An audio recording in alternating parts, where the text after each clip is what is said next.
Ankara'dan Japonya'ya bisikletle yola çıktım. İran'da 2 kaza geçirdim.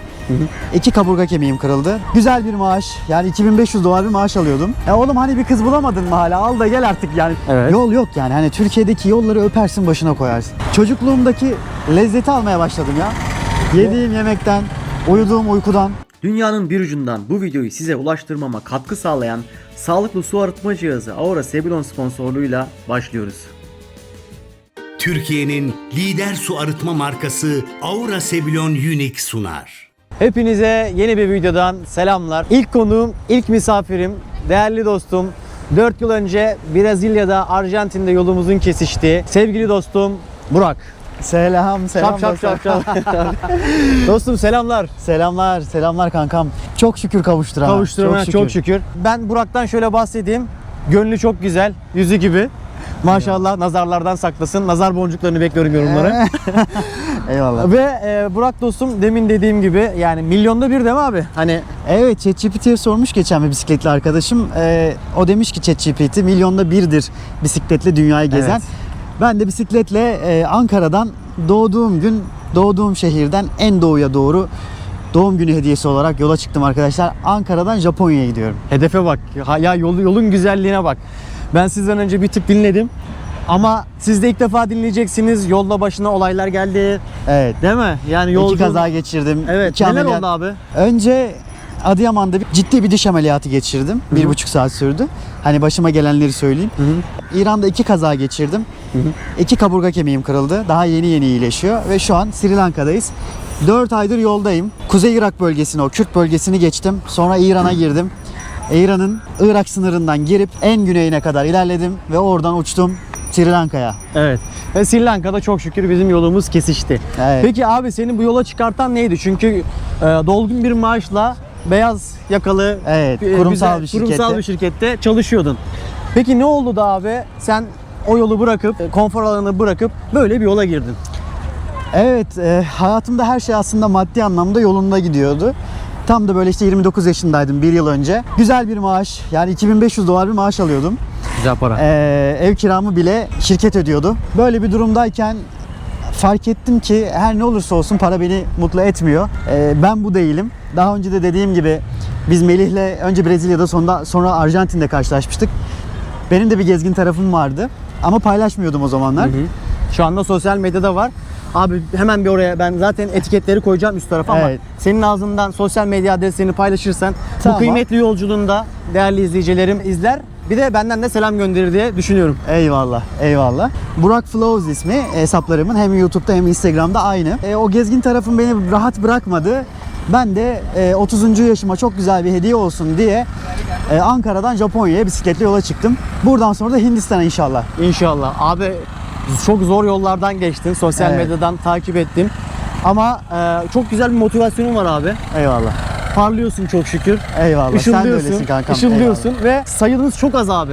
Şu Evet. anda Türkiye'de böyle hem içerik üreten kaç tane bisikletle gezen arkadaşımız var? Sayıları biliyor musun? Yani Ortalama. şu anda aktif olarak gezen sadece 2 kişi var.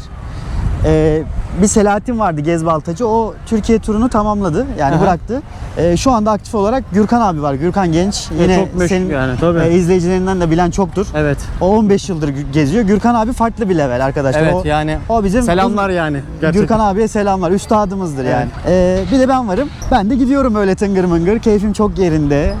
Çok şükür. Bir akış yakaladım. Artık kendimi çok zorlamıyorum. Kazalar geçirdikten sonra özellikle. Hı. Güzel, Fiziksel. tatlı ilerliyoruz. Evet. Peki abi birçok soru geliyordur sana. Evet. Ben bisikletleri görünce böyle bir ağzım açık bakıyorum. Bak sporla uğraşıyorum, yürüyorum, dağ bayır falan. Hiç denemedim hani uzun soluklu bir yolculuğu. Ama Evet. bayırları çıkarken falan böyle diyorum ki abi nasıl yapıyorlar? Ağrımıyor mu falan diyorum. Ağrımıyor mu abi? Yani bir arka bölgede Bir ağrı oluyordur yani. evet, bir kalçalarda ağrı oluyor tabii ilk başlarda. Özellikle ilk bir hafta ağrıdı. Fakat sonra biliyordum ki alışacağım. Alıştım da güzel bir selam var. Bisikletim de kaliteli arkadaşlar. Evet. Nasip oldu, onu da güzel ikinci el aldım. Çok şükür. Temiz bir bisiklet. Sponsorları da bekliyoruz bu arada. Uygun fiyatlı bir bisiklet aldım. Ama bisikletin kendisinin aslında fiyatı, kalitesi çok iyi normalde. Çok güzel abi. Öyle bütün teçhizatımı düzdüm, araştırmalarımı yaptım. 4-5 ayda hazırlandım, sürekli bisiklet sürdüm. Ve sonra da Ağustos ayında doğum günümde yola çıktık. Böyle. Peki abi, insanların aklına gelen bir başka soru. Genelde gezginlere hep sorulur bu. Peki bu değirmenin suyu nereden geliyor kardeşim? Aman düşüyordum. Kankam dikkat et. Evet Bize abi. lazımsın sen. Eyvallah. Bu değirmenin suyu nereden geliyor? Öncelikle az önce dediğim gibi güzel bir maaşta çalışıyordum arkadaşlar. Bir yıl çalıştım ben o şekilde. Önce borçlarım vardı, işte bedelli askerlik falan, onları kapattım. Sonra da biriktirdikçe bunun olabileceğini gördüm. Biraz mevduat elde ettim. Ondan sonra da işi bıraktım zaten. Biraz birikmişim var. Öyle çok ciddi bir rakam değil tabii. Ama ufak ufak sponsorlar gelmeye başladı. Çok Böyle şükür. bireysel destekler, yani böyle ufak. İşte Burak'cığım sana destek olabilir miyim diyenlere kapımız açıktı yani. Evet. Açık, hala açık. YouTube'da da Instagram'da da zaten orada bir link var. Yolculuğuna destek olmak isteyenler o linklerden de desteklerini bekleriz. Çünkü her zaman söylediğim bir şey var abi. Bizim mesela sosyal medya yapıyoruz ya. Geliri en az olup en fazla çaba ve emek sarf eden belki kategori bizimkidir yani. Gezi Evet. kategorisi. Çünkü Evet. izlenmelere oranla kazancı çok düşüktür. Sponsor bulma ihtimali düşüktür. Ama bunun yanında çok fazla emek sarf edersiniz ki şu anda dünyanın bir ucundayız. İşte Sri Lanka'dayız. Colombo Ve bu videoyu- şehrindeyiz. Evet, bu videoyu çekiyoruz. O yüzden biz de yolumuz aksın ya. Biz de yolda kalma mücadelesindeyiz yani. Evet. Çok şükür kankam.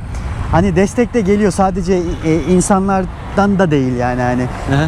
Allah da destek veriyor bize. Çok Çok şükür. şükür yani. Çok Çok şükür. şükür. Yolumuz açılıyor bir şekilde. Bir de ben abi hani çok yüzüne karşı övdüm ama kusura bakma. Estağfurullah. Burak kardeşimin manevi bir atmosferi var abi. Yolculuğunda bir maddiyat var, bir de manevi bir iş dünyası Estağfurullah. var. Ve bunu da çok güzel sosyal medyaya aktarıyor. Eyvallah. Kendin olarak yol alman çok değerli. Peki maneviyat nasıl abi? Yani yolda yalnız kalıyorsun, bisiklete pedal basıyorsun. Ne oluyor Evet. iç taraflarda? Melih, çok güzel bir noktaya değindin kankam. Bisiklet yolculuğunda benim daha önce bilmediğim ve yoldayken keşfettiğim çok kıymetli bir taraf var. Bisiklet yolculuğu öyle ki saatlerce, günlük 4 saat, 5 saat, 6 saat bisiklet sürüyorsun. Hiç kimse yok. Sessizlik içerisindesin. Çoğunlukla da ben köy yollarını tercih ediyorum arkadaşlar. Sessizlik içerisindesin. Sadece pedal çeviriyorsun. Tekerlerin dönüşü var. Çevreden kuş sesleri, doğanın sesleri, neredeysen o coğrafyaya göre. İnanılmaz büyük bir haleti ruhiyeye giriyorsun. Yani bir maneviyat alanına düşüyorsun. Bir meditasyon gibi aslında bisiklet sürmek. İnsanı gerçekten çok rahatlatıyor. İnsanın manevi gelişimi için de çok güzel bir alan açıyor. Çünkü sosyal hayatlarımızda şu anda birçoklarımız şehirlerde yaşıyoruz. Şehirlerde yaşadık. Oralarda böyle sessizliği, böyle bir zamanı elde edemiyoruz. Kendimizle baş başa kalacak. Ama bisiklet kankam büyük alan açıyor. Tertemiz. Tam sorumun böyle, hani derler ya, cevabı nedir? Tam olarak cevabı abi. Eyvallah. Gönülden konuşan insan böyle bülbül gibi şakıyor. Eyvallah, estağfurullah. Eyvallah.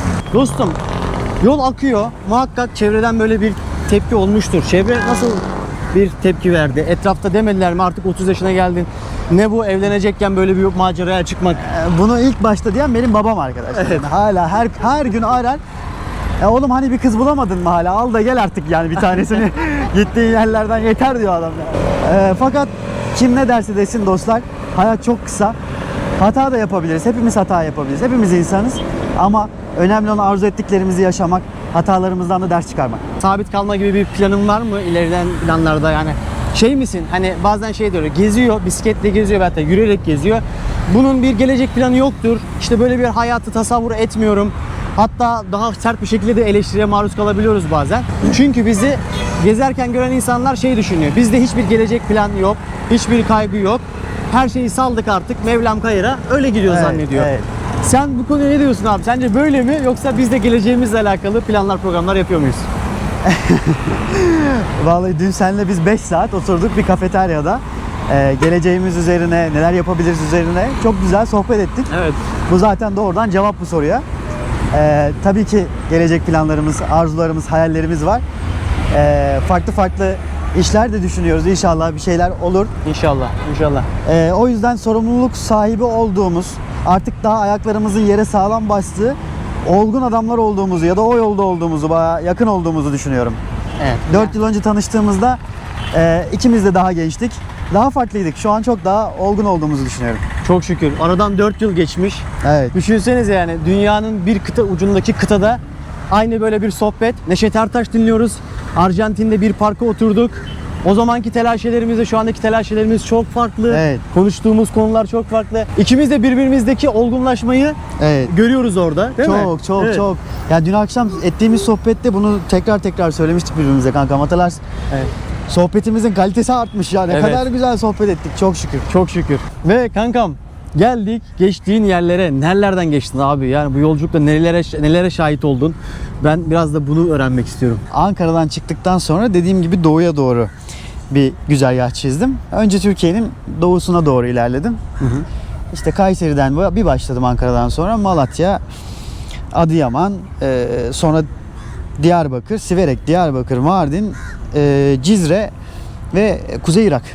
Kürt bölgesine girdim. Abi tam Şampiyonlar Ligi gibi yerlerden geçtin. Evet, bana çok diyen oldu işte, hani gitme. Evet, Irak. bir sıkıntı olabilir. Olabilir. Bazı yerlerde çünkü kontrol problemleri oluyor. Yani sen Türksün, orada sorun yaşayabilirsin dediler. Aha. Çünkü biliyorsunuz eskiden oralar çok da gidilen yerler değildi. Evet. Özellikle bir Türk için tek başına bisikletle açıkta gezen bir Türk için çok tehlikeli yerlerdi yani eskiden. Fakat bizde de var bir deli yürek. Dedim Allah'ın izniyle hiçbir şey olmaz. Ve hiçbir şey de Çok şükür. olmadı çok Bizi şükür. güzel ağırladılar. İran'ı çok... Benim ilk İran Çok güzel seyahatimden ağırladılar. önce Burak benim aklıma sokmuştu İran'ı. Evet, Demişti Arjantin'de ki, sohbet etmiştik. Daha Arjantin'de dedi ki ya lütfen dedi kankam git oraya ve çok güzel insanlarla tanıştım. O gezi vesilesiyle. Böyle bazı ülkeler ters köşe yapıyor değil mi abi? Evet. Öyle dışarıdan, yani uzaktan tehlikeli, kötü görünen, işte bize kötü gösterilen yerlerin içi farklı olabiliyor. Mesela Pakistan için de bunu söylüyorlar. Evet. Ben henüz gitmedim ama. Ben de ilk fırsatta gideceğim abi. Sonra da ben İran'a girdim işte bisikletle. Nasıldı İran abi? İran'da iki aydan biraz fazla bisiklet sürdüm. Nasıldı diye sorarsan yolları çok kötüydü. Evet. Yol yok yani, hani Türkiye'deki yolları öpersin başına koyarsın. Emniyet şeridi diye bir şey yok. Arkadaşlar bisikletle gidecekseniz İran'ı 10 kere düşünün yani. Ama ülkenin kendisi çok güzel. İnsanları harika. İnanılmaz bir misafirperverlik var. 30 yıl öncesinin Türkiye'sine birdenbire zaman seyahati yapmış gibi hissediyorsunuz. Hem arabalar falan da eski, hem de insanların samimiyeti 30 yıl öncesinin Türkiye'si. Çok güzel. Yoldayken kervanı düzüyorsun. Evet. Bir yandan vize işlerini halletmeye çalışıyorsun. Bir yandan pedallıyorsun. Bir yandan sosyal medya içerik üretiyorsun. Evet. Çok büyük bir emek var ortada abi. O yüzden seninle gurur duyuyorum. Eyvallah. Başarıların daim olsun. Takipçilerin, sponsorların daim olsun Çok diyelim. teşekkür ederim kankam. Bir mukabele. İnşallah. İnşallah. İnşallah. Ve diyorum ki gideceğin ülkelerde de bir tık böyle bir modernizm var, bir gelişmişlik vesaire var. Oraya ulaştıktan sonra ne olacak abi? Orada bir şey var mı? Bu soru bana çok geliyor. İşte Japonya'dan sonra ne yapacaksın diye.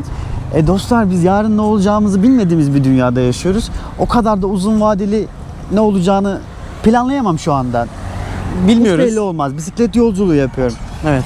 O yüzden Japonya'dan sonrası için bir şey diyemiyorum ama niyetim ne diye sorarsanız Türkiye'ye dönüp güzel bir iş kurmak, bir arsa alıp oraya işte bir çiftlik evi yapmak. Oh. Böyle hayallerim var. Doğada yaşamayı ben çok seviyorum. Harika abi. Ege bölgemizi çok seviyorum. Sakarya'yı, Zonguldak taraflarını da çok seviyorum. Belli olmaz Selam belki olsun oralarda. memleketlere. Çok selam. Ben İzmit'te büyüdüm bu arada. Evet. Eminim senin Sakarya'dan, Zonguldak'tan, çok, evet. İzmit'ten çok takipçim vardı. Vegas'ından tut Hollanda'sına, Eskişehir'inden, Zonguldak, Sakarya her yerden var. Abilerimize de, ablalarımıza da selam olsun. Çok selam olsun. Şu çok güzel biliyor musun? Ben bazen gezginleri görüyorum bir hırsla yürüyorlar. Hırsla koşturuyorlar, ediyorlar ama sen kabullenişle yürüyorsun. Evet. Ve diyorsun ki hani bu böyle bir şey değil yani. Benim niyetim orası. Olursa da eyvallah, olmazsa da eyvallah. Eyvallah. Aynen o Ee, şekilde. Yerleşik hayata veyahut da bu hayatı sonsuza kadar yaşama gibi bir şeyin yok. İstediğin zaman yine bisikletin üzerine çıkabilirsin. Tabii ki. Biz her şeye karar verip yapacak kudretli canlılar değiliz. Biraz bize yani Allah nasıl bir yol çizerse onu da takip etmek lazım. Yarın bir gün bir şey olur. Allah göstermesin. Bir şey yaşarız. Yol tamamen değişir yani. Evet. Ya da güzel bir şey olur. Buna açık olmak çok güzel. Hani ben de şey yapmaya çalışıyorum. Bir hırsa değil de diyorlar ki emeklilik, ya diyorum onun için de çalışırız. Dünya için de çalışırız ama iç huzur değil mi? En Evet, önemlisi. evet. Sosyal En medya önemlisi. içerik üretirken o iç huzur, kendin olabilme Denge hali. halini koruyabilme Evet. hali. Sadece içerik üreteceğim diye işte lokasyonlara gidip de gezimizi dengesiz, farkındalıksız bir hale getirmek de tercih ettiğimiz bir şey değil. Evet, savrulmaya doğru evriliyor oradan sonra da. Evet, inşallah öyle bir dengesiz hale de gelmeyiz. İnşallah. Ben sen de bak uzun zamandır geziyorsun kankam sen. Maşallah demek istiyorum ben de Eyvallah. sana. 4-5 yıldır geziyorsun. Hiç öyle bir dengesizliğin yok. Gayet farkındasın. Vallahi şükür. Dengeni korumak için özen gösteriyorsun. Sporunu Evet. yapıyorsun. Güzel besleniyorsun. emek veriyorsun ya. Arkadaşlar Melih çok emek veriyor. Eyvallah. Gerçekten Melih'e yani olabildiğince destek olalım. Çok yani, teşekkür ederim dostum. Ne ihtiyacın varsa kankam inşallah destek gelir sana da yani. İnşallah inşallah. Ya zaten kapılar açılıyor abi ya. Tam böyle Çok şükür. ümitlerin gittiği yerde. Yani yol bize neler öğretti. Evet. Bu da onlardan bir tanesi. Biz nereye geldik bu arada? Biz şu an şeye geldik. Port City of Colombo. Biz böyle bir yere geldik. Abi demin konu kaynadı. Araya ben onu tekrardan bir sıkıştırayım. Maşallah diyelim. Elin yüzün çok güzel, düzgün ve Estağfurullah. yalnızsın. Evet. Güzel kızların dikkatine. Peki genelde tanıştığım gezgin arkadaşlarıma da soruyorum evlilikle alakalı düşüncelerini. Evet. Kimisi tamamen kapalı bu düşünceye, kimisi olabilir de, kimisi denk gelmiyor da filan. Sende bu nedir abi? Ben kapalı değilim öncelikle kesinlikle. Aha. Yarın bir gün nasip olur da bana uygun, benim de ona uygun olduğum, birbirimizi gönülden kalpten sevdiğimiz bir eşleşme olursa ben evlenirim arkadaşlar. Yani Evet. yoldayken bile evlenebilirim, kapalı değilim. Ama Bakalım. olması lazım yani. O eşleşme olması lazım. Evet, o eşleşmenin olması lazım. Bekliyoruz. İleride nasip olursa baba olmak da çok istiyorum. Çok güzel abi. Bir aile babası tarafımda var yani içten içe yavaş yavaş 30 yaşa geldikten sonra bir gelmeye 30 yaş başladı onun sendromu, kafası. 30 yaş sendromu diyebilir miyiz abi? Diyebiliriz. Kafası gelmeye başladı 30 bana. yaş çok bir yaşmış bu arada. İnsanların genelde hep istifa ettiği yaşlar 30 oluyormuş abi. Ya artık böyle ayaklarımız daha yere sağlam basıyor. Ne istediğimizi, kim olduğumuzu daha iyi biliyoruz bence. Çok şükür. Ben ne istediğimi bilerek istifa ettim. Ben ne istediğimi bilerek bisikletle yola çıktım. O yüzden böyle bir hüsrana da uğramadım. 4 aydan fazla oldu yola çıkalı. Çok şükür her şey yolunda gidiyor. Kazalar da yapsam, Çok şükür. başımıza belalar da gelse. Bak bela demişken aklıma geldi. Tasavvuf erkanından Tapduk Emre'nin, Pir Tapduk Emre'nin bir sözünü paylaşayım kankam. Bu Yunus Emre'nin hocasıdır Tapduk Emre. Kapını çalanı geri çevirme. Bela da misafirdir, lütuf da diyor. Çok güzel bir söz. Evet, kabullenişe de deme geliyor bir yerde. Kapını çalmışsa geri çevirme. Yani bu zamana kadar o kadar güzel şeyler geldi ki başıma işte. Ya yolcuyuz ya. Allah sürekli yardım ediyor. Başımıza da böyle bir iki tane bela geldiği zaman ağlamamak lazım. Evet, küsmemek lazım. Küsmemek lazım yola. Umudu kaybetmemek lazım dostlar. Evet, çünkü buranın yolları, rotası çok zorlu yollardan geçiyor. İzleyicilerin belki şeyi merak edebilir. Sen Türkiye'den çıktın, Japonya'ya gidiyorsun ama uçakla buraya geldin ve şu anda bir ada ülkesindeyiz. Buradan Evet. sonra Hindistan'ı düşünüyorsun. Evet. Bu rota nasıl oluyor? Neden bu yolu tercih ettin? Kankam ben aslında İran'dan Pakistan'a geçip Pakistan'dan da Hindistan'a geçecektim. Fakat Pakistan-Hindistan arasındaki sınır onların arasındaki gerilimden, savaştan dolayı kapalı. Ben de bu nedenle yani şu anda havalar soğuk. Biz bakmayın şu anda Evet. sıfır kolluyla geziyoruz ama aslındayız. Türkiye'de kar var arkadaşlar. Her yerde kar var şu an Türkiye'de. Evet. O yüzden İran'ın kuzey bölümünden Afganistan'a girip işte yukarıdaki Türk ülkelerine çıkarsam Özbekistan, Kırgızistan oralar çok soğuk olacaktı kış döneminde ve yolların çoğu kapalı oralarda. İnanılmaz yüksek rakımlar. Ben de bu nedenle madem dedim Pakistan'dan geçemiyorum Hindistan'a, Sri Lanka'dan geçeyim. Hem Sri Lanka'yı da görmüş olurum. Evet. İyi ki de gelmişim. Bak nereyle karşılaştık. Genelde ben hep gezgin arkadaşlarımla bu arada Türkiye dışında denk geliyorum, karşılaşıyorum. Biz Çok zaten şık. Türkiye'de buluşmadık. Evet. Bir Brezilya'da, bir Arjantin'de, bir de burada Sri karşılaştık. Lanka'da Sri bakalım Lanka'da. bir diğeri ne tarafta olacak? Yolculuk senden ne gibi değişikliklere sebep oldu? Az önce söylediğim gibi bisiklet yolculuğunun gerçekten maneviyatı, sunduğu imkanlar çok başka. Kendinle kalıyorsun. Gerçekten kendinle kalıyorsun. Yalnız kalıyorsun ve yalnız kalmayı öğreniyorsun. Günümüzde birçok insan yalnız kalmakta zorlanıyor. Ben de öyle bir insandım. Hani yemek yerken bile tat almazdım. Ama çevirdiğin her pedalda, ulaştığın her lokasyonda gösterdiğin emekten sonra hayat artık öyle bir lezzet sunuyor ki sana. Çünkü büyük emek harcıyorsun. Hani derler ya emek harcarsan yemek lezzetli olur diye. Çocukluğumdaki lezzeti almaya başladım ya. Yediğim yemekten, uyuduğum uykudan, aldığım nefesten, sigarayı, alkolü de bıraktım arkadaşlar. Yıllar oldu. O çok güzel. Çok Tertemiz yani. tertemiz. Tertemiz. Dün bana da zehri veriyordu. Dedi ki Melih şöyle bir bisikletle bir git gel dedi. Ben de bindikten sonra o rüzgarı hissedince insanı gerçekten aşka getiriyor, şevke getiriyor. İlerleyen zamanlarda belki yine bir video yaparız. Bu sefer ikimiz de bisikletin üzerine de olabiliriz yani. Hiç şaşırmam yani. Olabilir. Olma ihtimali var. Sen güçlü kaslı adamsın. Sen çok rahat yaparsın kanka. Biz yapıyorsak Eyvallah, eyvallah. Beslenmeye dikkat edebiliyor musun peki yolda? ediyorum. Yani etmeyi öğrendim açıkçası. İlk başlarda Türkiye'deyken çok etmedim. Hızlı bir şekilde 5-6 kilo verdim Türkiye'de. Benim de birazcık vücudum iyiydi yani. Maşallah var. Sağlamdı. Maşallah var. Yok Evet. şu anda çok şey değiliz. Kollarımız falan iyice gitti, biraz kilo verdik ama Kas kaybı muhakkak tabii olur abi. oluyor ya. Yüksek enerji harcıyorsun kankam. Nerede konakladın? Her zaman çadırın da var değil mi? Ya çadırım var, bütün teçhizatlarım var. Ocağım, tüpüm, tencerem, tamam, her şeyim var. Yani değişiyor. Yarı yarıya diyebilirim. Yarı çadırda, yarı couchsurfing evlerinde veya hostellerde. Ama mutlaka uygun fiyatlı yerlerde konaklıyorum. Ekonomik geziyorsun. Tabii ekonomik geziyorum. Aylık mesela harcadığın bir bütçe oluyor mu? Şimdi bu tabii ki ülkeden ülkeye değişiyor. İran gibi, işte Irak gibi ülkelerde misafirperverlik seviyesi çok yüksek. Irak'ta özellikle. Ya ben nereye çadır kurayım dediğim zaman kaç kişi beni evine götürdü. Hadi ya. Ya diyor ki sen diyor böyle çadır kurarsan dedi adam bana. Ben utancımdan uyuyamam dedi ya. Lafa bak abi işte ya. Yani dedim ki abi niye burada otel yok? Hiç otel yok Irak'taki o Kürt bölgesinde. Niye otel yok buralarda dedim. Bir gideyim otele bir duş alayım, bir yıkanayım rahat rahat. Biz diyor geleni bırakmıyoruz ki. Herkes diyor alıyor evine götürecek yani. Vay. Hala devam ediyor yani. Otellerden biz utanıyoruz diyor adam. Vay o Hani- aşamada. Ya o aşamalar tabii büyük şehirler için konuşmuyorum bunu. Küçük şehirler için. Küçük şehir. Genelde küçük şehrin insanı daha şey oluyor. Çok teşekkür ederim Ben, kanka. ben teşekkür ederim. Çok incesin, hala çok incesin. Eyvallah. Hiç ruhundan hiçbir şey kaybetmemişsin. Yollar seni bozmamış. Eyvallah. O kadar takipçin var. Bunlar seni hiç değiştirmemiş gerçekten. Eyvallah abi. Tanıştığımızda çünkü çok az takipçin vardı. Evet. 4 yıl önce. Evet. Şimdi maşallah inanıyorum ki katlanarak da artacak. İnşallah. İnşallah. Yani ben de teşekkür ederim. Gönül kapılarını açtın abi. Eyvallah. Bir dahaki artık nerede olur? Değil mi? Belki hangi ülkede görüşürüz? Kim bilir, Allah bilir. Evet. Yani belki Japonya'da görüşeceğiz tekrar. Evet. Belki dünyanın bambaşka bir ülkesinde. Belki Türkiye'de. Kesinlikle.